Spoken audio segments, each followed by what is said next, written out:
Hariom and Namaste, everyone. Welcome to this special gathering on this beautiful day. Humor, common sense, and life wisdom from the Vedas, an enlightening hour with Swamini Svatmavidyananda. My name is Hana, and I'm a part of the GPIW Sangha, and I'm so honored to welcome each and every one of you here today. And we're so honored to dive into this conversation about the last year and what we can learn from it from a Vedic perspective with none other than Swamini Svatmavidyananda in conversation with my dear friend and colleague Dena Merriam from the Global Peace Initiative of Women. So I'm sure that most of you know Swamini Svatmavidyananda already, but in case you don't, just a little info about her. She's a longtime disciple of Param Puja Swami Dayananda Saraswati, an internationally distinguished master and teacher of Vedanta. Swamini herself is an accomplished scholar of Vedanta and has a deep understanding of the Vedic teachings gained through her many years of study, meditation practice, and more. And she's an active teacher and has been the spiritual director of several of Swami Dayananda's centers in the US, including Arsha Vigyana Gurukulam in Georgia, Washington, D.C., and now currently in Oregon. So welcome, Swamini. Thank you so much for being with us.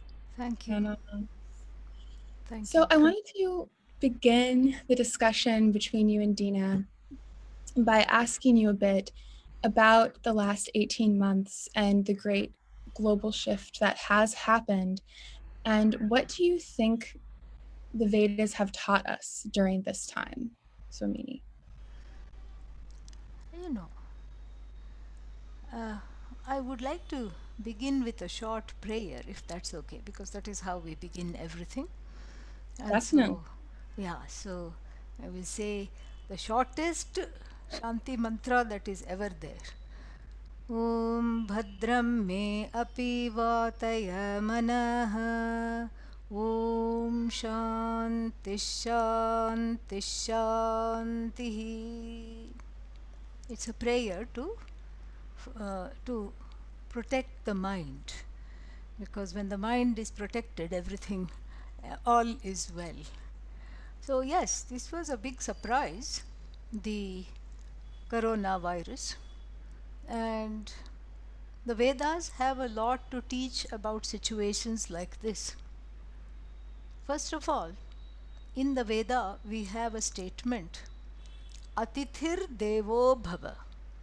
Atithi uh, literally means the one who drops in without an appointment. Tithihi na vidyate yasya. A concept that is not at all understood in the West. Because we check out our calendars, we write and we say, oh, what time? Okay, 8 weeks from now, I'll see you for 17 and a half minutes. This is how choreographed our lives used to be. And so, Atithi Devo Bhava, I mean, it refers, to the guest. Any guest that drops in, may you consider such a guest as an incarnation of Bhagavan, of Ishvara, of God. And so this is how we have that uh, statement. But then it is a metaphor for accepting whatever drops in without our knowledge, without our permission. So, this is the main teaching, because this coronavirus, I like to call it the Karuna virus, because it has taught us so much. It is actually an agent of compassion if we let it be, despite all the terrible face that it has, despite the difficulties, despite the deaths, despite all the hardships that as a collective we have encountered. It is an avatara. This is how we would look at an avatara, a very tiny, microscopic, ubiquitous avatara that's affecting and transforming everybody on a global scale. So it is everywhere at the same time, and you cannot wish it away, nor can you have this us and them attitude. Oh, they over there are, like we do with an earthquake, they over there are suffering, but and we are in a position to help. All this is gone. It has been a very interesting leveler. And then the statement Atithi Devo Bhava, it's not a statement of where one is a doormat confronted by the unknown guest. This is, most people will argue the coronavirus is not a guest, it's a pest. Yes, small difference between between the guest and pest, but still, nonetheless, there is something deeper about the fact that it has, what should I say, overstayed, if we can say, call it that, its welcome for such a long time, and it continues to do that. And that is how, we have jokes about guests in India. Traditionally, when people come in the olden days before SMS and everything, people would just drop in. And we had, what should I say, things in place, taboos in place. You should not ask anybody how long they are here for.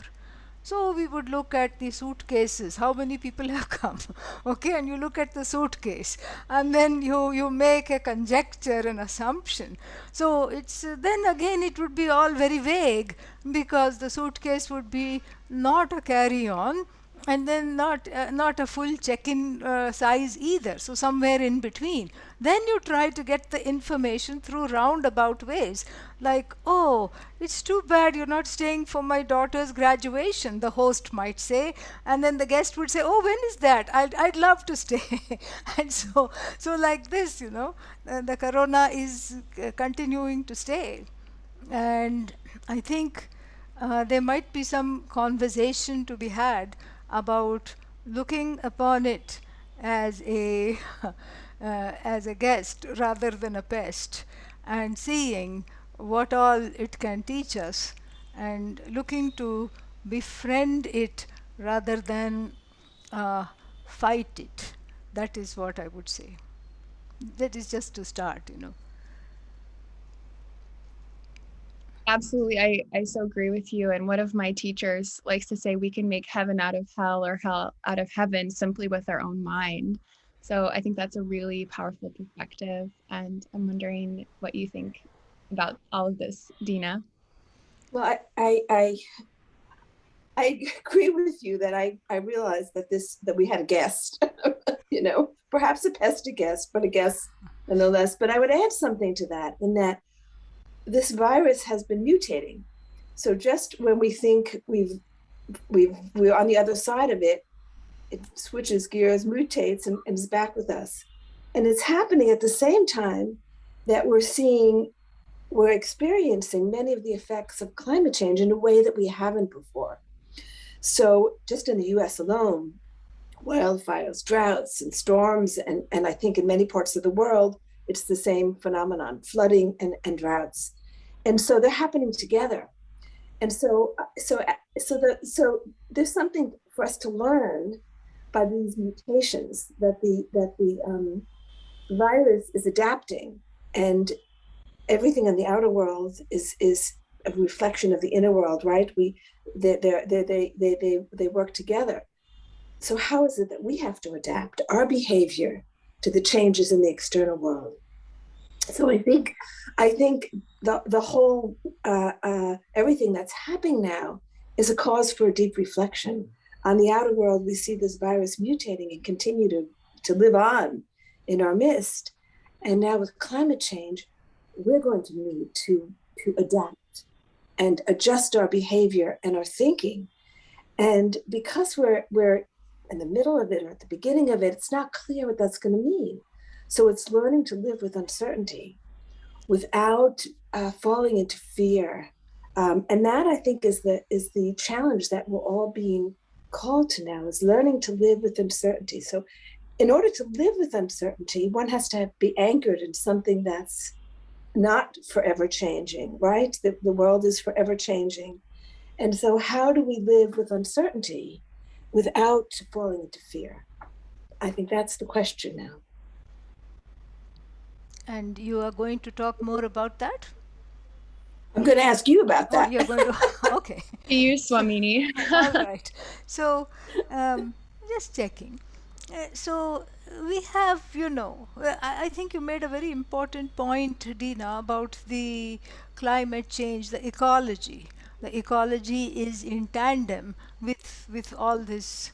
With it's part of this pandemic, the whole unleashment of Mother Nature in a form that we seldom see. And of course, the tethering or the anchoring is more needed now, and that what the Veda would say is that source is yourself. That source is really yourself, because there is nothing really outside of you that is unchanging. Because as soon as you catch hold of something, it is destroyed. It is in Sanskrit called drishta nashta swabhava. The nature of everything around is finite, and the finitude of everything is very much clear at these times. It's so clear. You just have to look at anything and see this. And recently we had, I don't know how many, 21 species of birds and one plant have gone extinct just in the last decade. And so things like that give us pause for thought. And this is it's not that we shouldn't address that. We should address that, and that should be our priority, and that should be our work, definitely. But that work has to proceed from a place of inner certainty, stability, and a confidence that comes from forging a connection with something that does not change. So, in our teaching, that's a two-step process.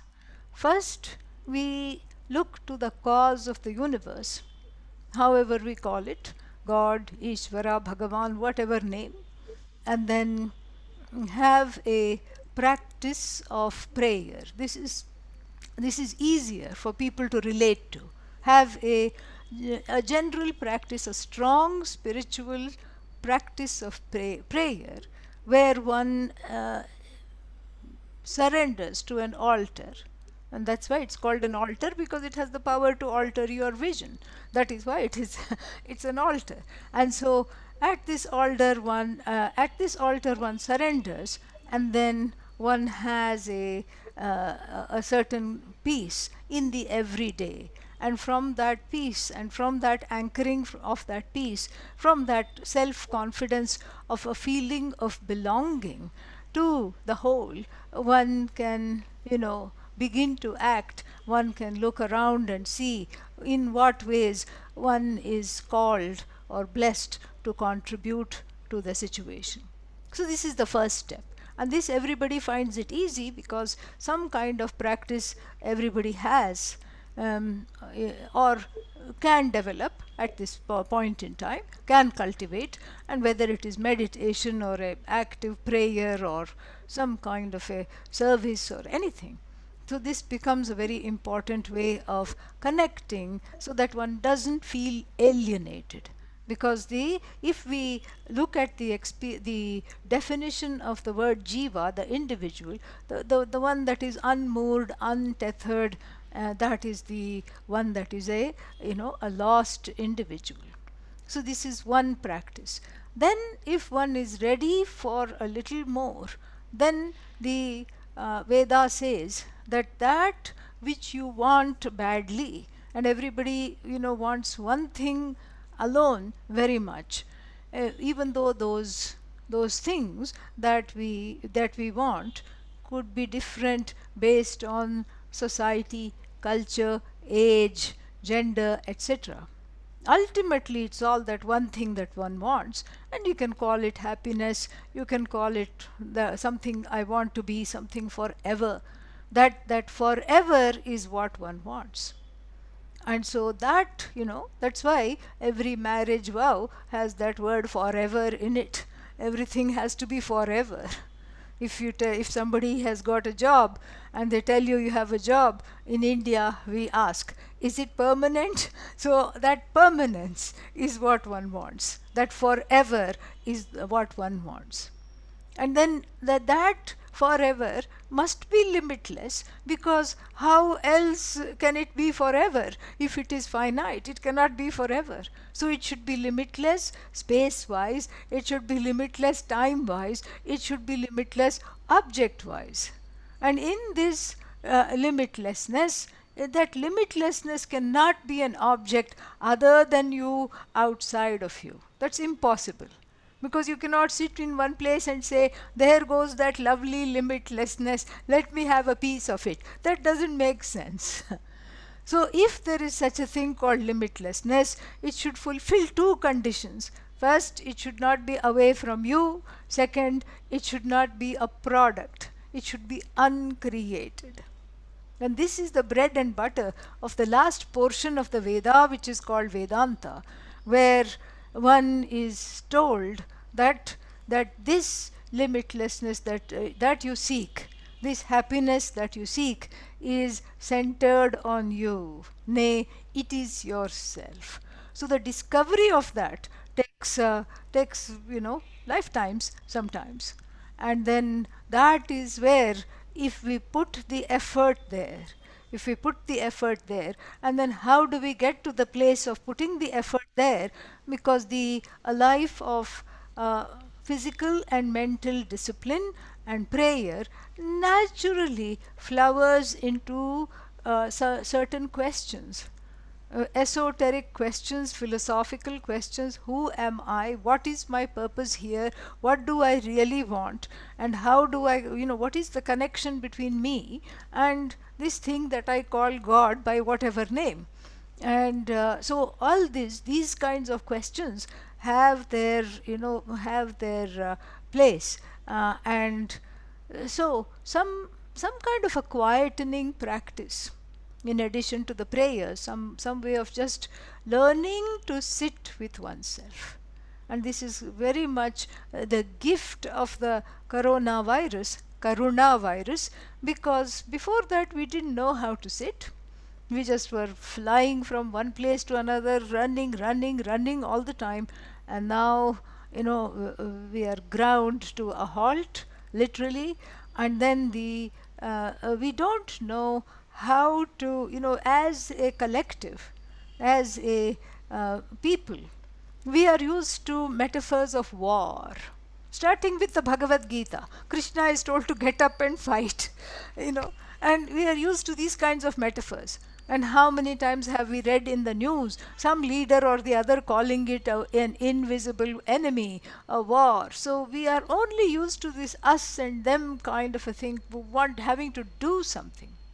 But here the instructions are very clear. Just sit, sit.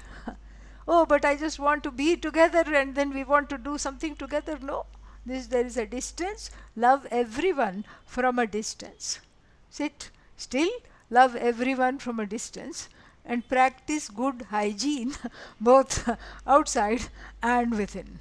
So this is a new kind of if it can be called a war, it's not really a war. But that is the metaphor we are used to.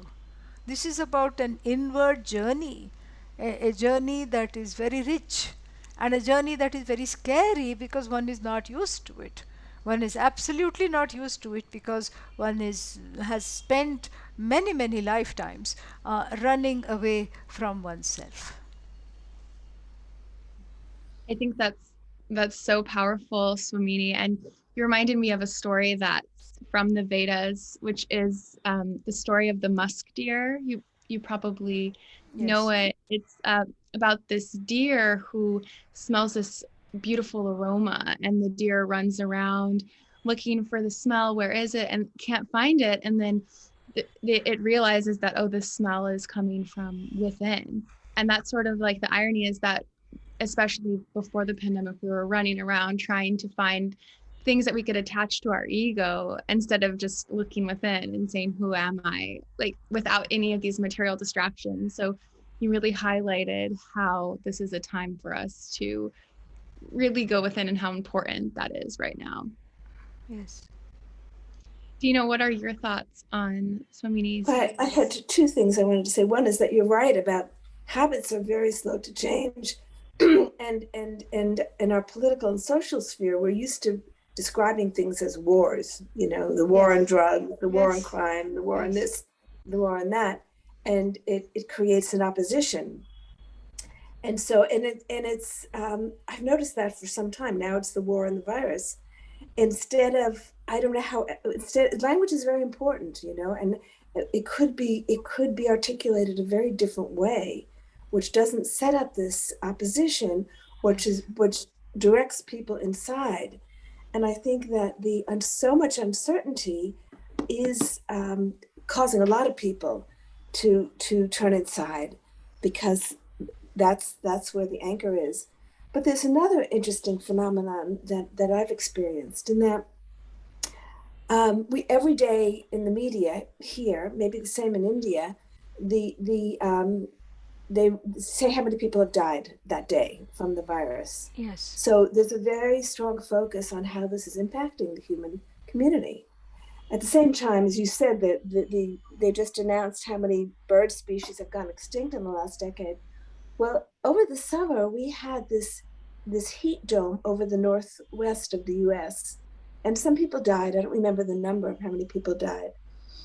But in the environmental media, they talked about 1 billion animals having perished during those few days. Now, that's an extraordinary number, 1 billion animals in a few days. And I was so deeply struck by that, because it was not in the public consciousness. It was not in the mainstream media. It was only in the environmental media. And, with all the talk about interconnection, we really are not living in an interconnected way by any means. It's really just a word that's tossed around.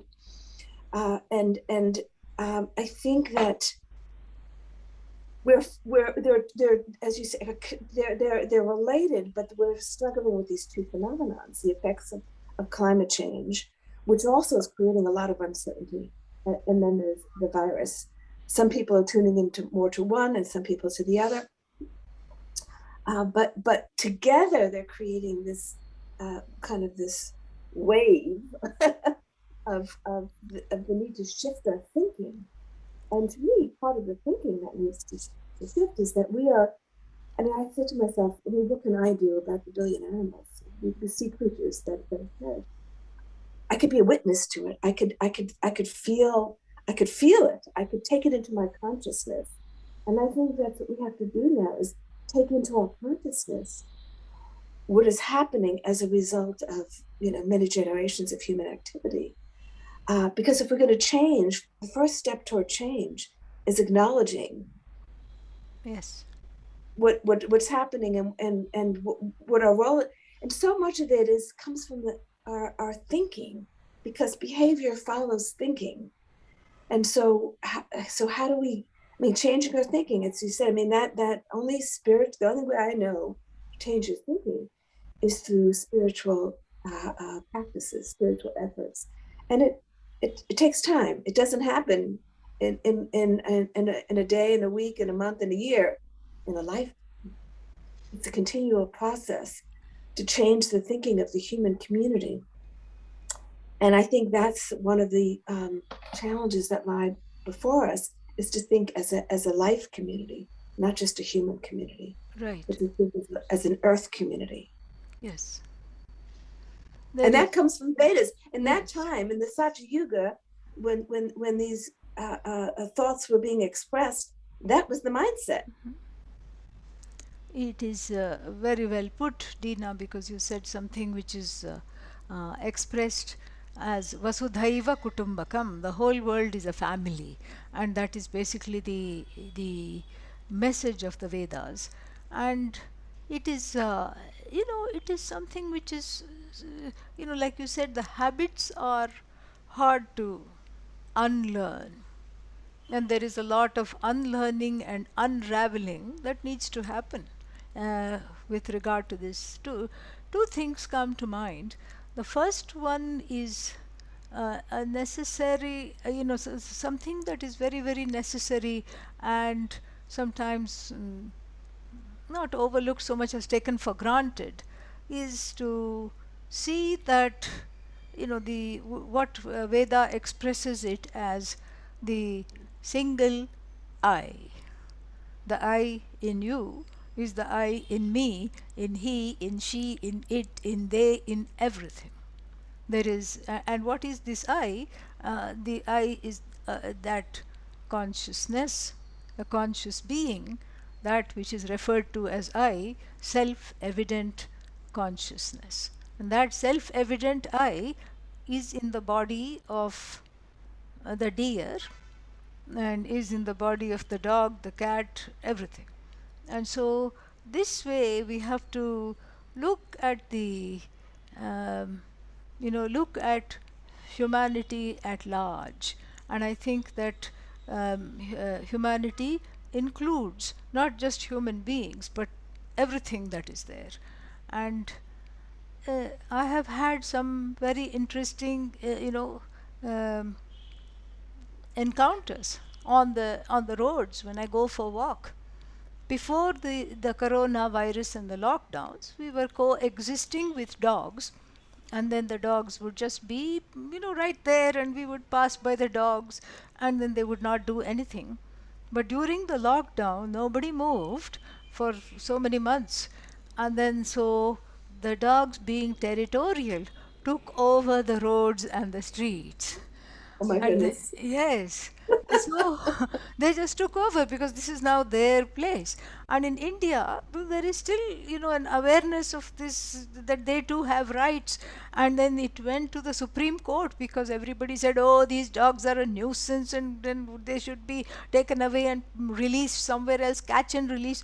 And then in the Supreme Court ruled saying that the streets are the home of the dog. How would you feel like if you were rounded up and taken and left somewhere else on the edge of the city? You would not like it. And so the dogs are staying here. You just figure it out and you adjust. This is what the Supreme Court's reading was. This is what the judgment was.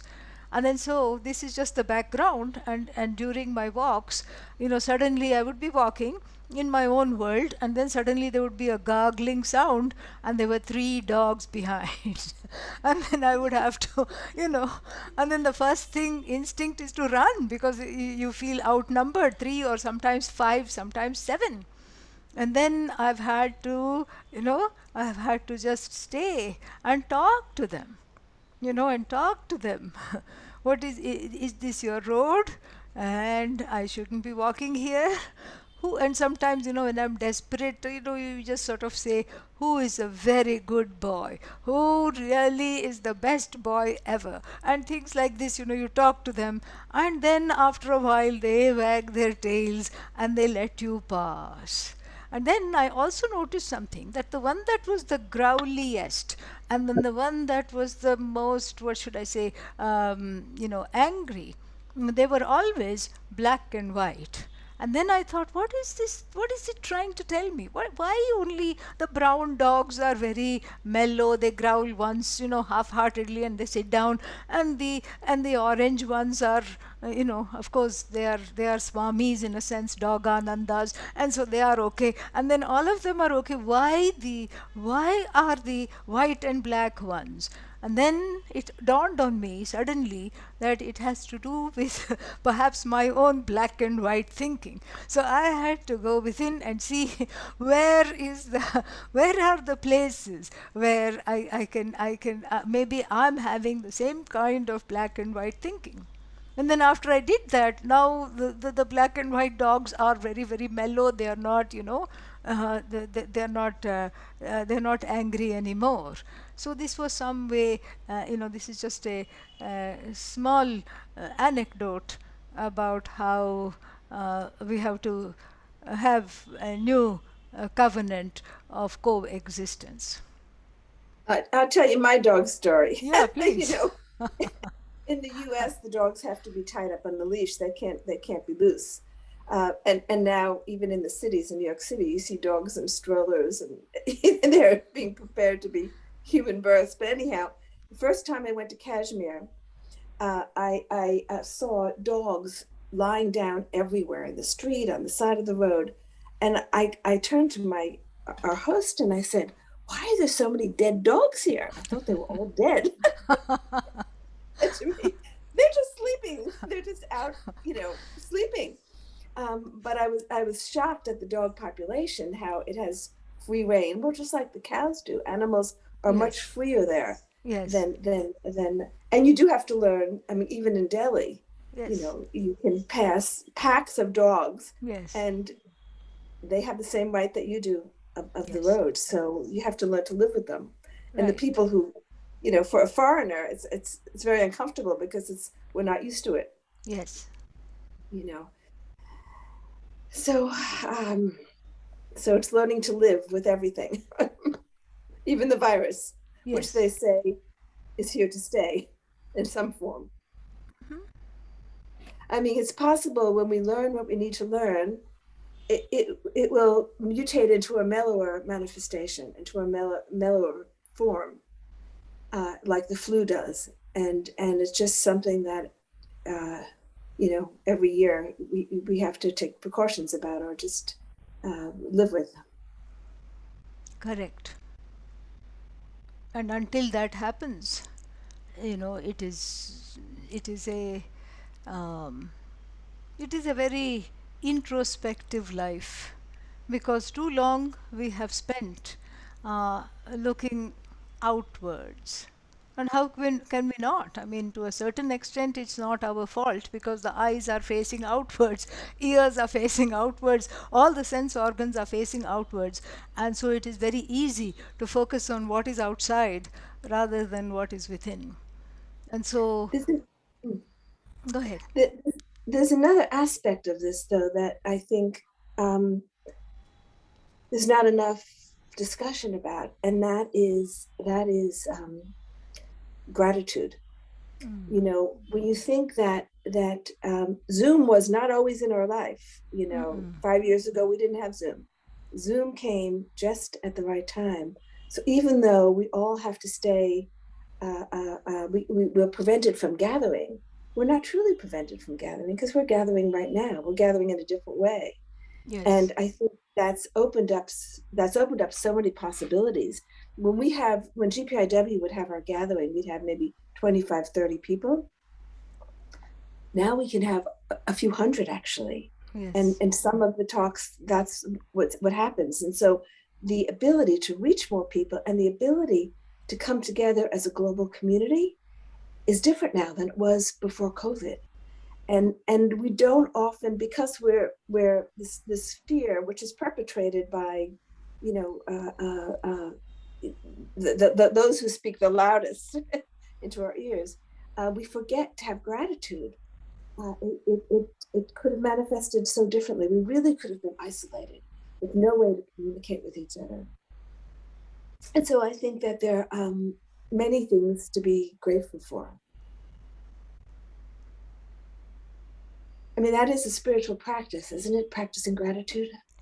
well, yes, and I agree with you. But if we look at the Vedas, and if we look at also all the Indian languages, we really do not have a word to say thank you. And there is no word for please either. And also, there is no word for sorry. They don't exist. But that doesn't mean, they don't exist. And so, in a way, it's kind of a unapologetic and a thankless culture. And it astounds many people. And it is very much there in our demeanor. For example, when I first went to the States, I was not used to saying please for every single thing and saying thank you. I had to learn that. I would just say, give me this. And then people would say, what's wrong with you? You're just talking so rudely. And then, and then I would come back to India and I would say, oh, thank you very much. And they would say, what's wrong with you? Why are you behaving like a stranger? And so I had to negotiate these words. But there is a reason why it is a thankless culture, and it is a thankless culture because the word thank you in a way is overused all the time. So if you drop a handkerchief and somebody picks it up, oh, thank you, thank you. And if somebody rescues your child that has gone into the street, thank you, same word. And in the in the Hindu culture, we have a concept called kritagnyata, meaning knowing that which has been done for me. And that is not something that is dismissible with a word saying thank you. So that is really what our concept of gratitude is, in the sense that there are people who bring you into the world, parents, and then there are people who teach you, gurus and rishis, and there is Ishvara, God, because of whom you have this birth, etc. So we have three kinds of debts to the world, and those three debts have to be lifelong, kept on, you keep on giving back in action in the form of 5 yajnas means giving back, sacrifices. So towards the animals, towards other human beings, towards rishis, towards whatever else is there, gurus, etc. So you keep giving back, and so that is gratitude. It is not a discrete act in the Hindu dharma. It is more also, it is more of an attitude with which all actions are performed.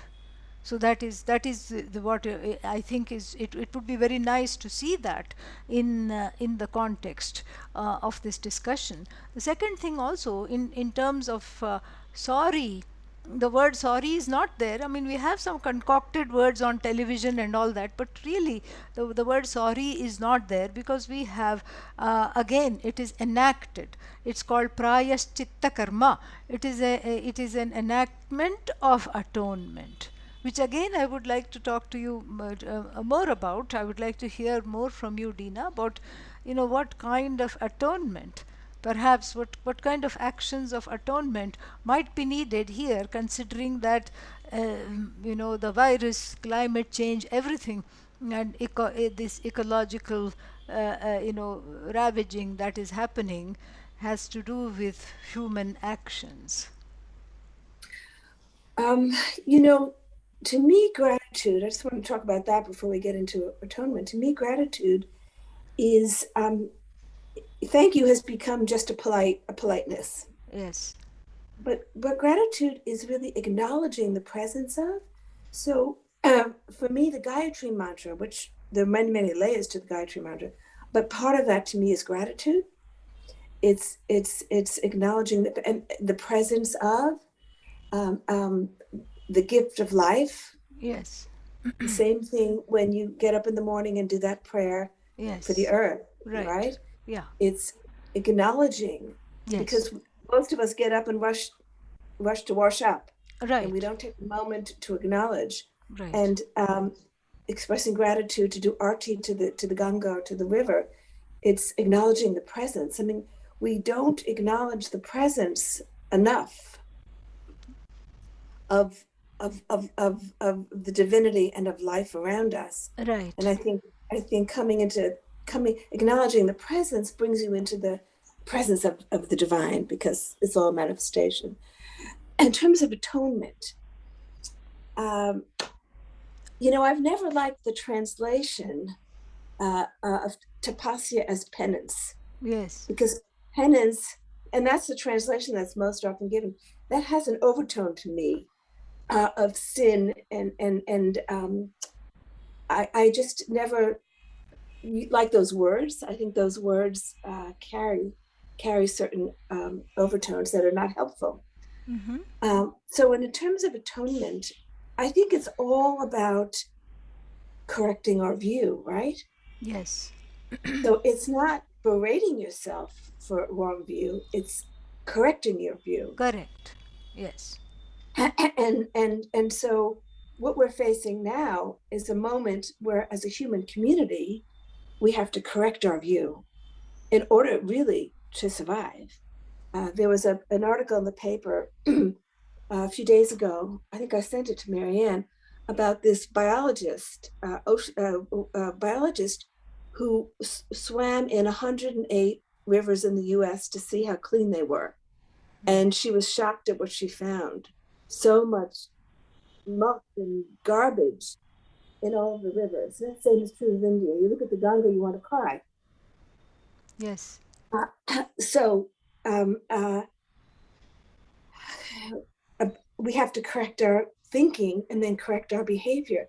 And that's true in every aspect, right?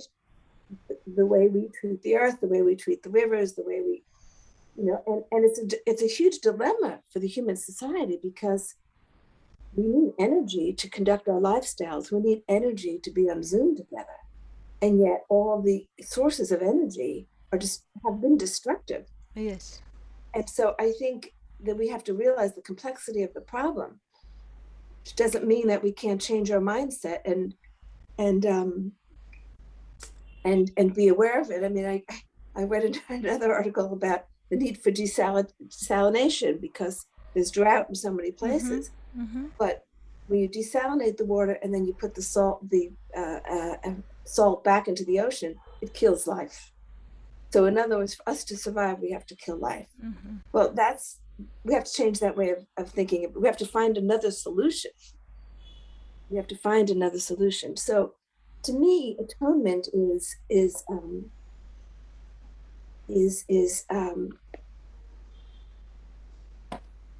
recognizing the changes in our behavior and thinking that need to take place, working to change those behaviors, and then drawing upon our creativity and ingenuity. That's very much what's needed right now, is human creativity, which is really, I've actually, in recent years, I've long been a devotee of Narayani, but I've turned to Saraswati at this time, because she's the holder of knowledge and creativity, right? Yes. And that's what the human community needs now: creativity, ingenuity, and knowledge, in order to come up with solutions that don't damage life.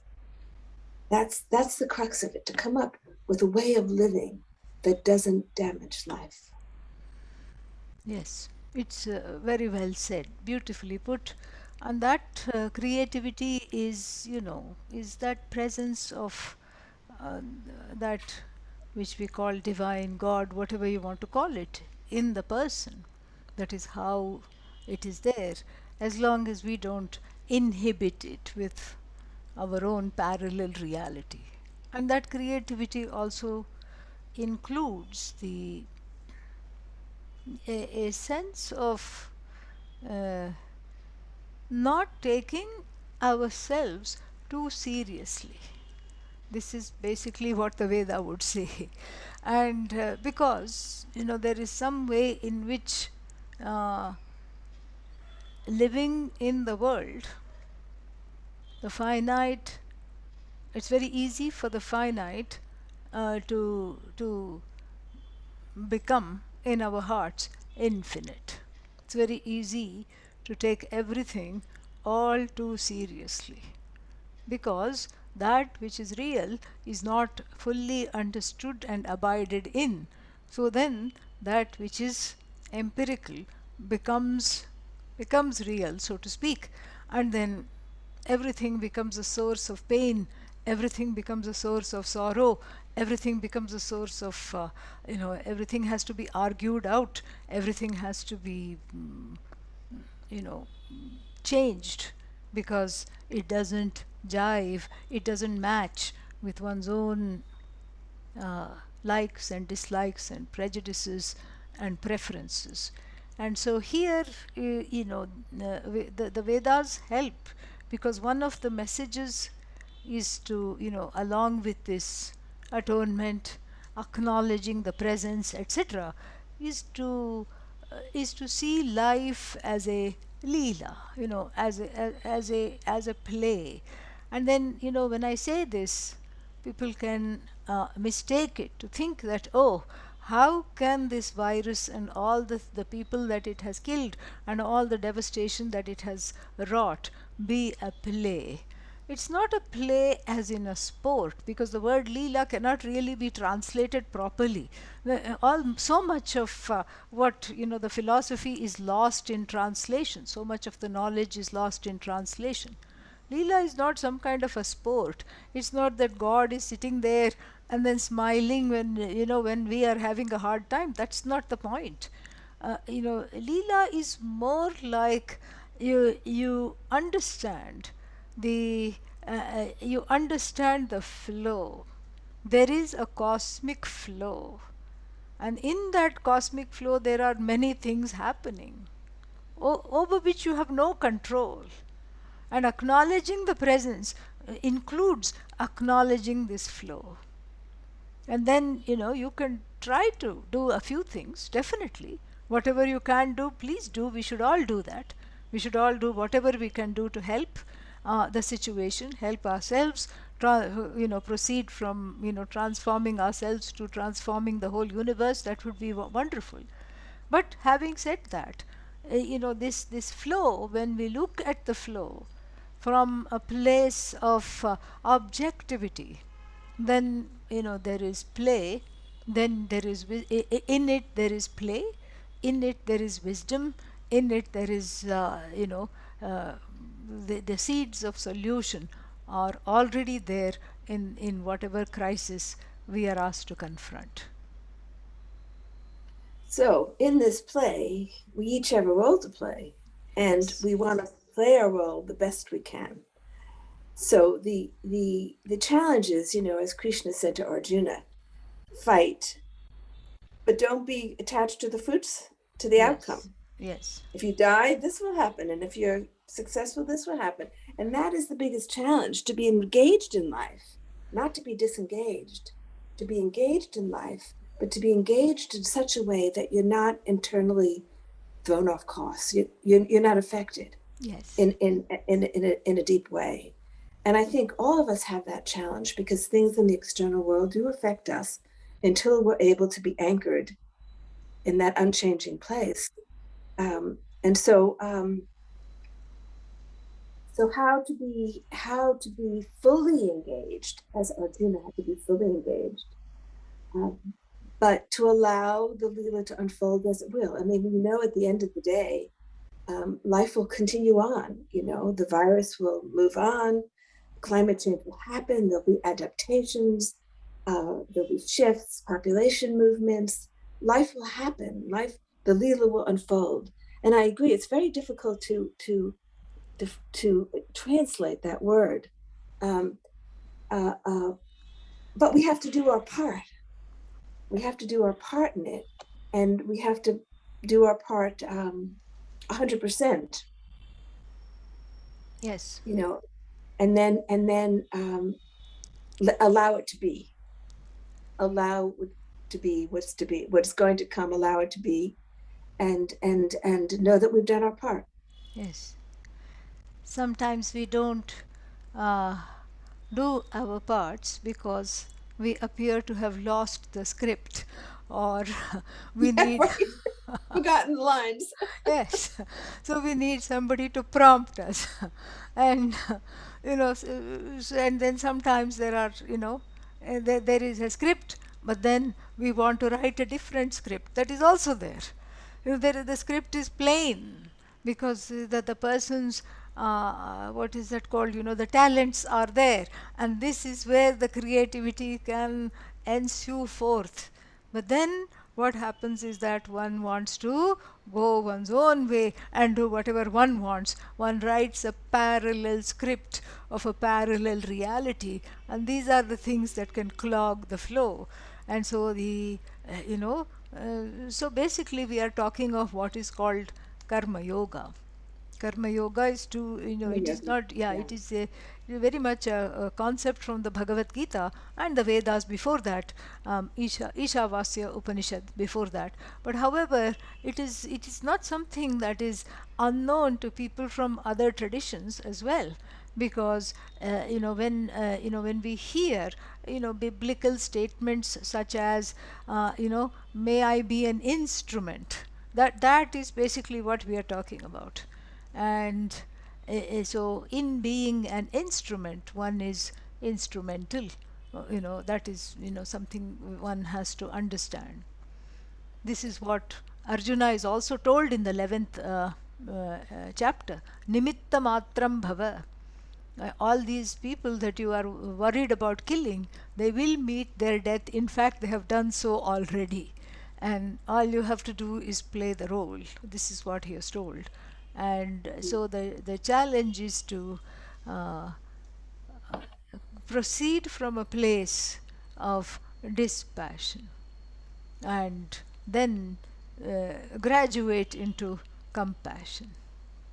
I was going to say compassionate dispassion. Yes. Say more, please. Compassionate dispassion. I mean, I think that's the one of the outcomes of spiritual practice is that you see what is happening in the external world, and you're present with it, you're witnessing it, you feel for it, and you allow it to be, you allow it to unfold, you allow the karma to work itself through. And if you can see the grand scheme of things beyond a short one lifetime, but see the grand scheme of things, then you see that it's all done through compassion. Those I mean, even the life forms that are disappearing, maybe they will emerge as new life forms. Life doesn't disappear. Yes. It evolves into something else. There's no ending of life. Life just moves on and continues to evolve. Yes. And that's one way I've looked at the extinctions, is that life will continue on in a new form. Those life forms will go on. But that doesn't mean that we help the extinctions. We because we want to serve life. We want to serve life however it presents itself. The life that is here, we want to serve it and preserve it. And if it is to move on, it's to move on. And we have to accept that. Yes. And so it's a balance. So much is a balance, right? And so much is about the middle way, keeping that balance, keeping the balance between compassion and dispassion. Yes. And I think that's kind of the work for all of us. If you move too much into dispassion, then you lose the ability to feel the connection with it all. And if you're just over there with compassion, you're losing the ability to see the bigger picture. And I think over the years, I've begun to think, not in terms of one lifetime or even 100 years, but over hundreds of years, even 1,000 years, as life evolves and continues to move forward, and as we evolve and continue to manifest in different forms. Mm-hmm. Mm-hmm. Very well put, Dena. And in all this talk about dispassion and compassion, I would like to throw in one more word: passion. And so, when passions rise, that is when people start to write parallel scripts and narratives, and because those passions drive the person away from the flow, so to speak, and there is a parallel reality that is created. And as long as one lives in this bubble of parallel reality, not only is one stopping the flow on a larger scale, just like if one person is not vaccinated, it's not a personal choice. It is a global responsibility, like that. So like this, here also, one person could be clogging the flow, and also globally, and also for themselves, they are not able to be happy, because there is loneliness in this writing a parallel script. There is a shutting down and everything. So then, the Kathopanishad gives a beautiful imagery, the chariot imagery, which is, which has an abiding presence in the Bhagavad Gita. We have 5 horses, we have Lord Krishna, we have Arjuna, and Lord Krishna is holding the reins and then turning back to teach a despondent Arjuna. This is the thing, and this Bhagavad Gita picture, which is there in many homes, adorning many homes, this kind of picture comes from the Ratha Kalpana, the chariot allegory in the Kathopanishad. Atmanam Rathinam Vidhi. Know the person, you. Who are you? You are the Jiva, the individual who is sitting in the chariot, the owner of the chariot. Then what then is the chariot? The chariot is the body. And then the 5 horses are the sense organs, because they like to graze in various patches of grasses. And then but they cannot be left to graze alone, otherwise one will be quartered, because this horse goes this way, that horse goes that way. And so the reins are the mind, and Lord Krishna, the Guru, is the inner Guru, is the Buddhi. We make a distinction between mind and Buddhi, intellect, because the mind is seen as the first level of restraint, but the Buddhi is the one that is strong enough to hold it all in place. So Lord Krishna is holding the reins and directing the horses, and also turning back and giving the teaching of how to stop this parallel projection of a subjective reality, which is actually detrimental to living a healthy life, both individually and collectively. And so if the buddhi the intellect is in the right place at the right time, what happens is that one is able to navigate the chariot on the road of dharma. What is right, what is not right, universal right and wrong, what is right in this situation, what is not right in this situation, and what is the correct thing for me to do. All this, the knowledge comes when those strong passions are reduced. And then if the buddhi is correct, the chariot reaches its destination, which is on the empirical level doing what needs to be done, and on the spiritual level the destination of being one with oneself.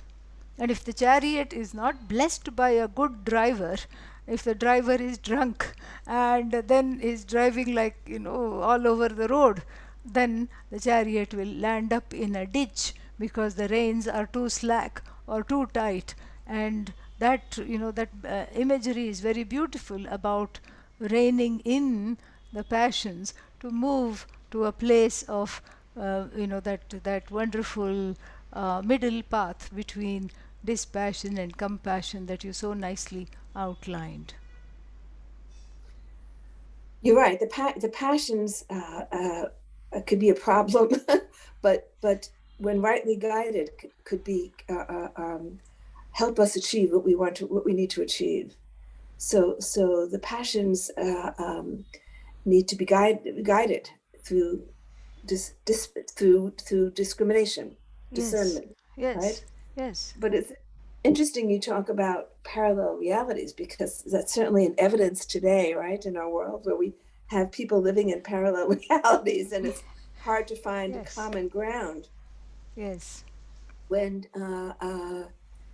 the information people are receiving is so different. I mean, that's one of every technology that's developed has a positive and a negative. Yes. And the positive of this internet is that it's able to bring us together, and it's able to disseminate so much spiritual information, so people don't have to travel to get the spiritual guidance they needed. They can just do it sitting in their homes. The negative is that anybody can put anything up there and create a parallel reality and attract millions of people into that parallel world. And this makes unity very difficult. Yes. And we're experiencing in the external world a lot of polarization, and the challenge is to try to bridge that, because there are forces that seek to to divide, and there's forces that seek to unify. And how we can strengthen the unifying forces is one of the challenges for us now. Yes, it is it is again, a practice, because again there is a vantage point which is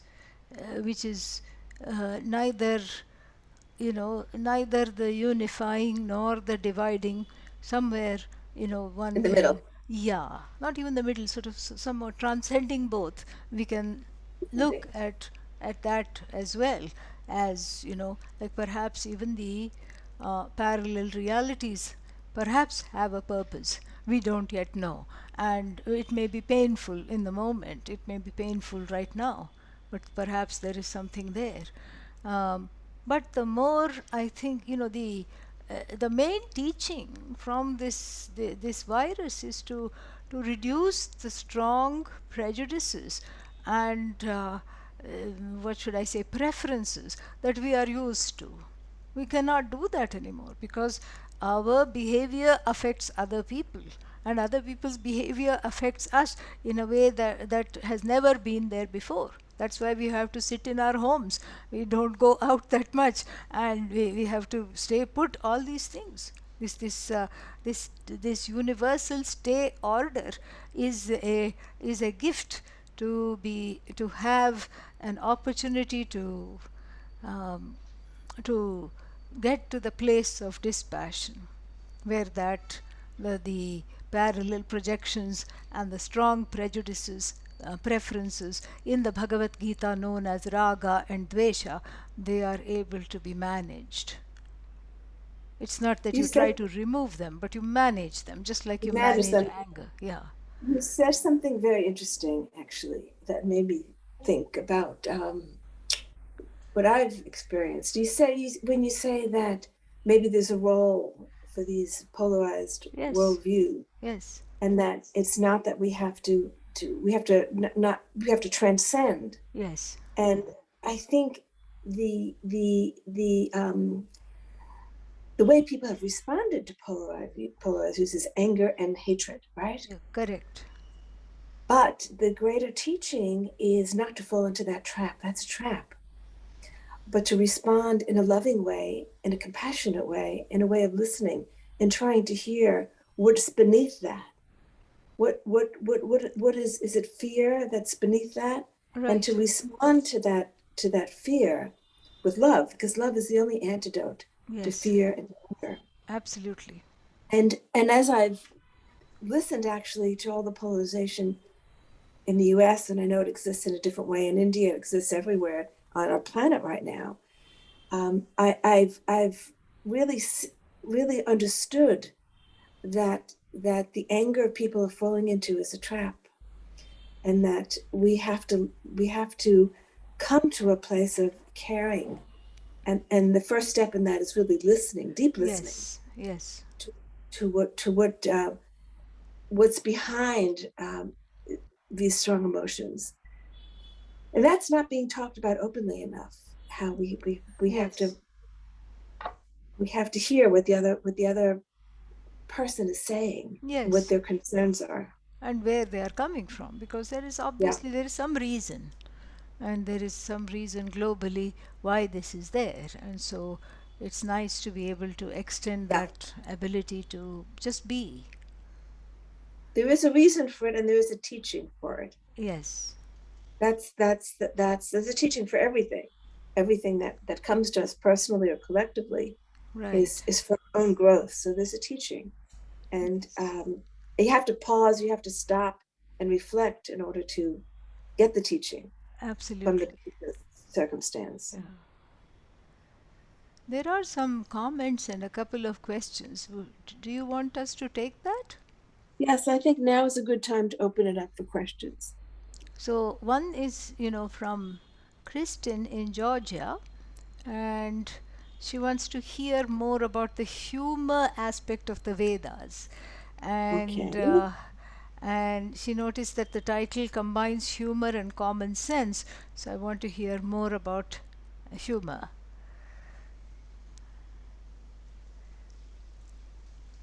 Okay, what you're the master of humor. I don't know about that, but um, well, I think what I said was not to take things too seriously.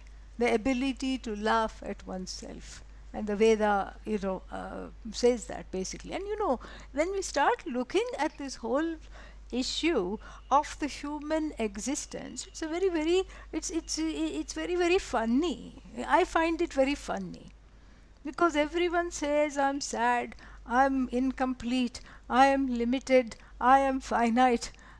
When the reality that is talked about in Vedanta is that one is the opposite, complete opposite of that. So that itself is a real is an interesting paradox. And then we say, okay, I want to be a spiritual being when one is already a spiritual being. So again, it's an interesting paradox. I want to get rid of sorrow when the sorrow is on one level. It is experienced, but at the same time, that witness who is witnessing the sorrow being experienced is free of the sorrow. Otherwise, one is not able to say, I am experiencing sorrow. So that itself is another paradox. So these paradoxes, and ironies, and here we are trying to solve a problem that is not really there, that of sorrow and incompleteness, alienation, etc., because what is there is one interconnected whole. So that is what perhaps humor. And then the other question is, Dina, did you want to comment on that? Did you want to say anything? I just wanted to say that my guru used to say, a sad saint is a bad saint. And I think joy is our true nature. Yeah. So the more we are connecting to our true nature, the more we live in a state of joy, no matter what is going on. Yeah. He also used to say that one has to stand unshaken Yeah. amid the crashing, breaking worlds, and I think that we talked a lot about that. But I think even in the middle of the battle, Sri Krishna was in a state of sublime joy. Yes. So to be in that state of joy, uh, uh, we're all challenged by this, and humor helps. Yes. Humor helps. I tell you, we I have great respect for comedians. you know, That's because how we got through. Yeah. that's right. They help us to laugh, and laughter is an antidote. Yes. It's an antidote. We have to laugh and be joyful, no matter what is going on in our life. Absolutely. And then there is, yeah, but first we have to, I'm reading a question here. First we have to correct the view of who we are. Yes, absolutely. That is what we have been talking about. And then can you kindly provide some practical tips on how to stop writing a parallel script of your own, how to realize that one is clogging the flow, and how to realize your natural talents, how to realize God's will and not getting in one's own way? Um, I thought we did. Maybe, yeah, you asked this question at 8:23. Now it is 8:38. I think we did some practical tips in the sense of uh, going with the flow, in the sense of allowing things to be, and prayer, meditation, having a strong spiritual practice, and allowing prayer not just to be a discrete act, but an attitude with which all actions are performed. That is why in the Hindu tradition, work is worship. Whatever you do, it's an act of prayer. So you grow, you graduate from a person who prays to being a prayerful person, where every action is a prayer. And so that is how to overcome this, withdrawing this parallel reality. And this is there in all traditions. Thy will be done means that's what it is. It is your flow, and I am just here, so let me not come in the way. We pray for that. We pray to be shown the way through, through some humility. That is the way. Dina, you wanted to say anything more? Well, I think as part of spiritual practice, meditation, chanting, prayer, all those things, inner reflection, I think, is important to really examine yourself, and see where you've created behavior or acted out in ways, behaviors that you want to change, and how you're creating your own script, looking at yourself objectively, looking at your life objectively, to see where you're creating your own, where you've gone off script, and then how you can get back on script, how you can again be in the flow of your life. And only you can tell that, because each person has their own script, right? Each person has their own role to play. And when you're fulfilling it, and when you're getting in the way of it. And so inner reflection as part of a meditation practice, I think, is important. Yes. This seems like a good place to wind up, unless Rasika Hana has something. No, I just feel like it was such a beautiful discussion, and so many valuable, timeless pieces of wisdom came up. And I'm just so grateful to you, Swaminiji, and to you, Dena, for being present with us over this hour. And I'm so grateful to everyone who joined GPIW and Swamini today. If you haven't yet, please do sign up for our newsletter. I'll post the link to that in the chat, and we'll keep you up to date with any other events that we're hosting like this. And again, just thank you so much, Swamini and Dena. Do you have any closing words you want to offer before we sign off? Dena, would you like to do that?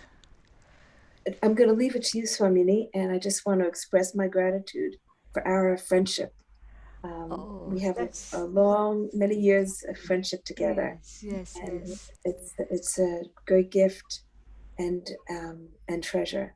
And we need to do this more often, where you and I just have time to chat together. Absolutely. It is just so, I too am so grateful. I second everything that you say, and I can think about all the wonders. Being with you is always wonderful, and everything that we have gone through together has been wondrous, and it's just very, very nice.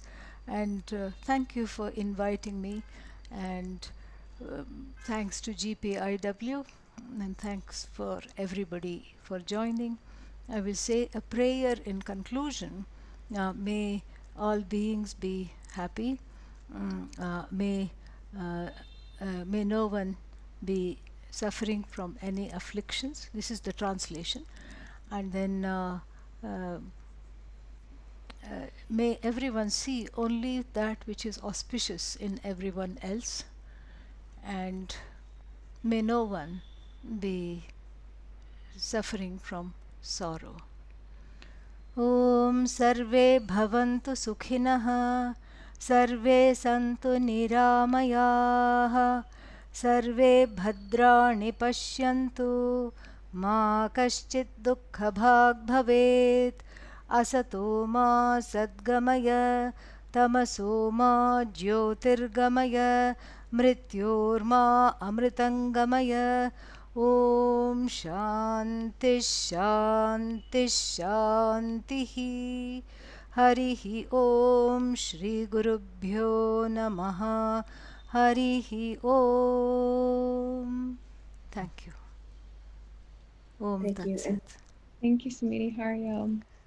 Thank Hannah and Marianne for helping. Yes, absolutely. Thank you. Thank you. So Thank you, everyone, for joining us. Yes. Namaste. Thank you.